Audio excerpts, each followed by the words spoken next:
So guys, over the past few weeks, we've seen the Washington Commanders being overlooked. Even after making significant roster upgrades, bringing in a new coaching staff, and building around Jayden Daniels, many analysts still refuse to put Washington among the true contenders in the NFC. ESPN even ranked the Commanders much lower than we expected. But now, Jason McCourty, NFL analyst, has just made a huge prediction for Jayden Daniels, and if he's right, it could completely change the way people look at the Washington Commanders heading into this season. It's the kind of prediction that could silence a lot of doubters. So, what exactly did Jason McCourty say? And why could his prediction end up proving so many people wrong? Let's break it all down. What's up, Commanders fans? Welcome to the NFL Playbook Commanders. If you're new here, don't forget to hit that subscribe button. So, let's start with the main story. Jason McCourty came out and said something that a lot of national analysts have been afraid to say all offseason long. He said that the Washington Commanders are the team he is personally watching closely this year out of every roster in the league. His exact point was simple, but it carries a lot of weight coming from someone with his background in the NFL.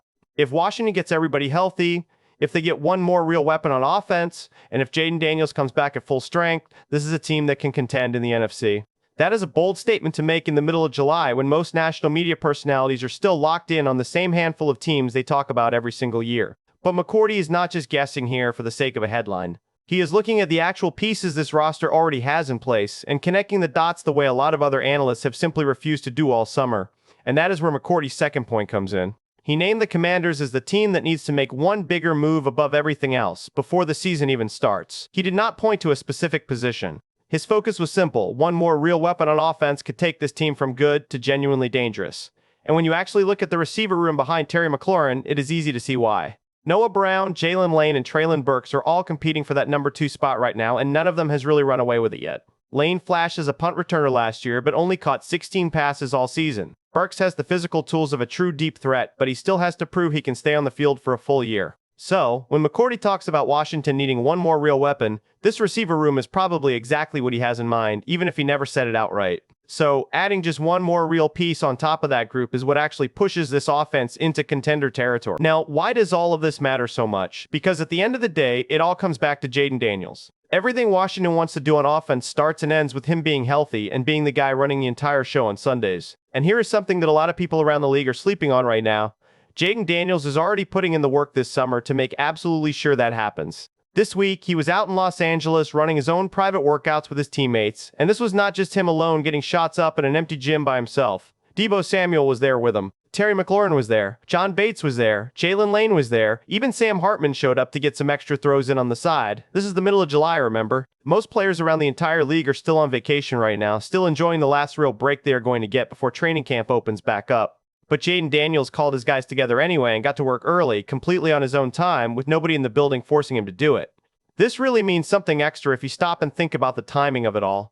This is actually the first full offseason that Jayden Daniels and Terry McLaurin have had together as teammates. Think about that for a second, because it is easy to forget. His rookie year, he was still learning the entire offense during a rookie season, so that was never going to be a normal offseason built around chemistry with his receivers. Then last year, Terry McLaurin was dealing with his own contract situation and missed a big chunk of that early offseason work as a result. So, this summer is really the very first time these two players have had a real, uninterrupted stretch of time to build that on-field connection the right way.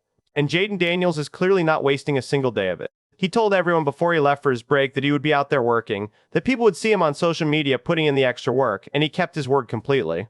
That says a lot about where his head is going into this upcoming season. This is also exactly why the injury talk from last season needs to be put into proper context. Yes, last season was tough, there is no getting around that. Jayden Daniels dealt with injuries that slowed him down at points and clearly affected how the offense operated down the stretch of the year. But if you look at his history before that season, he was never really considered an injury-prone player. He played 20 total games in his rookie year with noticeably less muscle and less preparation than he has right now, and he still managed to hold up just fine.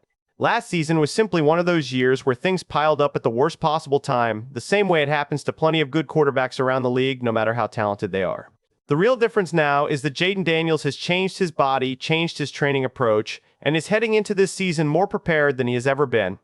If he manages to play close to a full season, this offense has a real shot at doing something special, which is exactly why Jason McCourty is putting his name on this prediction right now. Here's over to some tight end news, because there was a snub that a lot of Commanders fans have been talking about.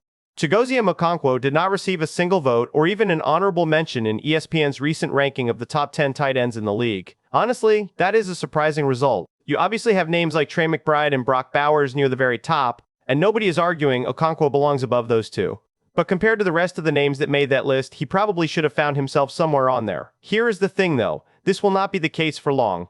Okonkwo himself has said this offense is going to unleash a completely different side of his game now that he has a real quarterback and a real system built around him. A realistic expectation for him this season is somewhere close to 800 yards with around 6 touchdowns. He might not push past 900 simply because McLaurin and Deebo Samuel are also commanding a large share of the targets. But that is a good problem for this offense to have.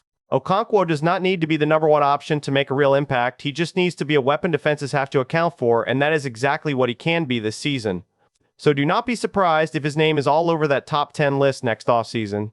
Training camp itself is now locked in, so all this talk is about to be tested.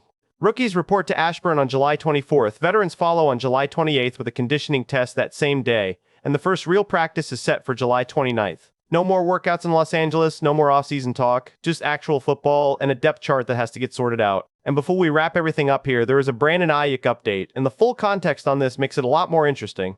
This whole thing actually started a few weeks back when Aiyuk claimed that Jayden Daniels had reached out and told him that if he joins the Commanders, he would have to follow Daniels' rules. Aiyuk did not take that well at all, firing back that he is a grown man and that Daniels needed to check himself before talking to him like that. Then things got worse from there. A clip went viral of a fan yelling insults about Aiyuk in front of Daniels during a World Cup match, and Daniels just laughed it off. Aiyuk took real offense to that, unfollowed Daniels on Instagram, and even dragged his mother into it on social media, which did not sit well with anybody watching this play out. Daniels responded with nothing but a meme, posting a picture with 2 thumbs down and moving on with his day. After that, Aiyuk seemed to try walking things back, posting himself in a Commander's hat again like nothing happened. And that brings us to where we are now. Aiyuk says he tried calling Daniels directly to smooth things over, and according to him, Daniels never picked up. He is out here saying it is important, that there is money on the line, and still nothing back. So, when you put the whole timeline together, this does not really look like a guy the Commanders are lining up to bring in.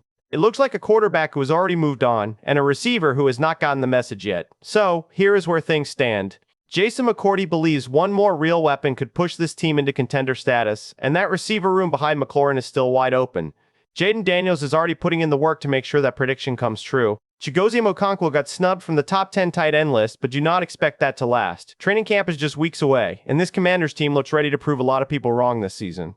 That is going to do it all for today. If you enjoyed it, hit that like button and subscribe for more Commanders coverage. Drop your thoughts in the comments, and I will see you guys in the next one.